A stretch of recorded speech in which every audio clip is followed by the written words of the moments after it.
Nathan, Hey, what are you doing? said you wanted somewhere cool. On the roof. Wow, we're literally on a roof right now. Yeah. Don't fall off the light. No, I definitely won't. 5 stories.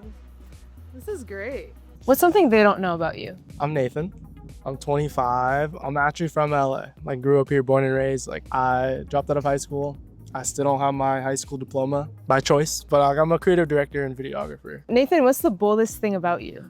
I genuinely want to know people, who they are and what their story is. Give everyone the benefit of the doubt. And then Okay. sometimes it works out, kumbaya. Sometimes people will be like, ooh, we can pick on him or whatnot. Why is it bold to give the benefit of the doubt? My mom's an immigrant from the Vietnam War. So her story is basically she fled on a boat with 600 other people on this crammed boat.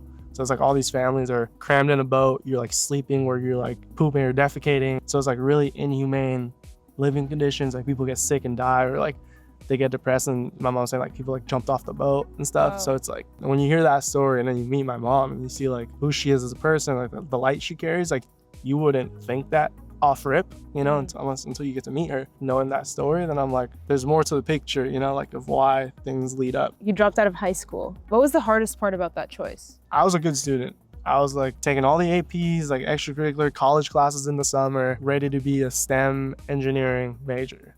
Got accepted to UCLA and all that stuff. But then junior year, I got surgery that I didn't have to go to school for, so I didn't. And then it kind of became an addiction because you're medically excused for a certain period of time. Afterwards, legally, you're supposed to go back to school. I did not do that. 12th grade came, fell right back into it.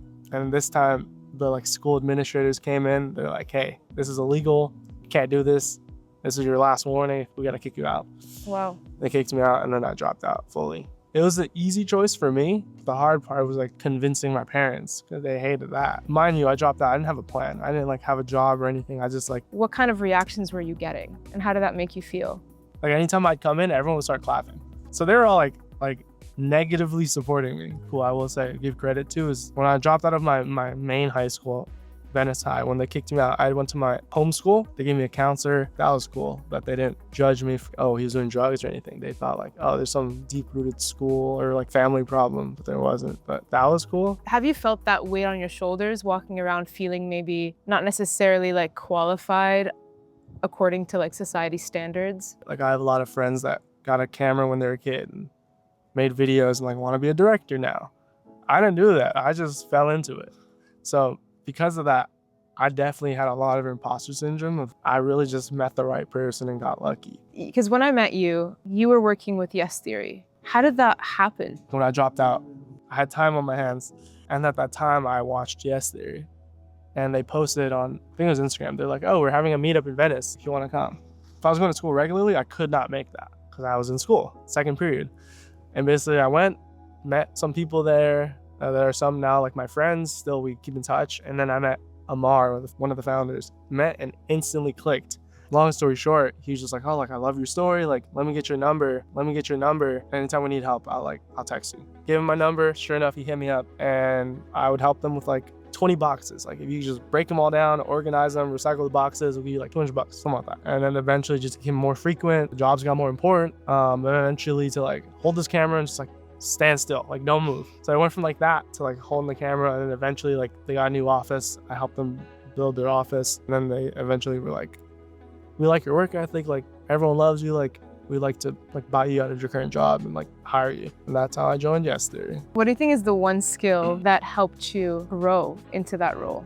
I say why not a lot? Why not do this? Why not? I have a tattooed right here because I just think we only have one life. You never know what will happen tomorrow. Everything's not promised, so just why not do that thing? Why not come up to our roof? Why not help her with her video? Some of the jobs weren't that fun, but I did it. I was why not? Truthfully, I had my main job with the Boys and Girls Club. After that, I would go work with them. Okay. And I was staying up with them till 2 a.m. Oh, wow. Which most people wouldn't do. But I was having fun and I was why not? Yeah. I feel sometimes it's who you know and not what you know. If you're in the proximity of the people you want to be around, eventually you will become that fourth, third, second person. you're 6 degrees away from anybody in the world. If you wanted to meet Justin Bieber, the idea is that you would know 6 connections of people to Justin Bieber. For you, knowing me, you're 3. Because I know someone that knows his management that knows him. It's like I'm 2 and then you're 3 for me through that. Through that idea, how I would go about it is just talking to your community and be like, hey, let's start a movie club, Zootopia 2. Let's all watch it on Thursday. Doing that, you never know if someone goes to it that like knows a director or knows someone that every small thing, small action like could lead to something else. So that kind of goes back to the idea of like, why not? You never know what one small thought or action could lead into. Have you ever struggled with forgiveness? Because giving someone the benefit of the doubt takes a lot of forgiveness. The Christian belief is just like forgive. So just based off of, you know, what Jesus would do is just I should forgive everybody because that's what he did for everyone else. You ever like held resentment towards someone? Like it's not fun. No. You know, like it's just, you just kind of just feel that in your, you know, in your chest. Once you let that go, like whether that's just like forgiving someone or just like yelling on a mountain or like in your car, like crying in the shower, like once you like let that go, you just feel better. So like not only is it beneficial for you and me to like do the forgiving, but it also helps the person who you're forgiving.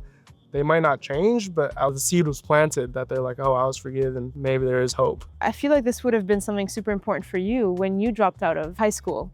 You probably wanted to be given the benefit of the doubt, Right. or like the second chance. Just because I don't have this diploma doesn't mean I'm not qualified.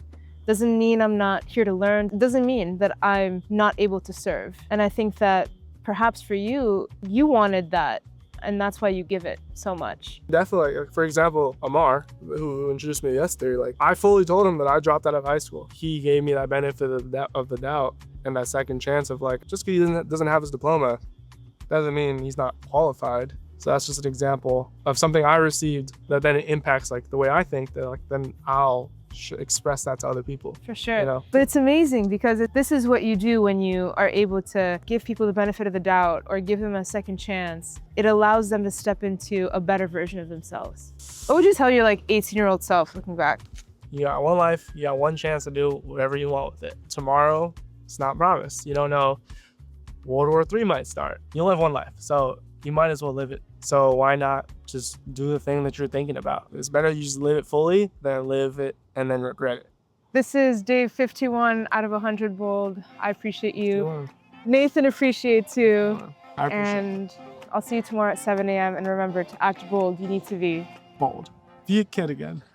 just be a kid again.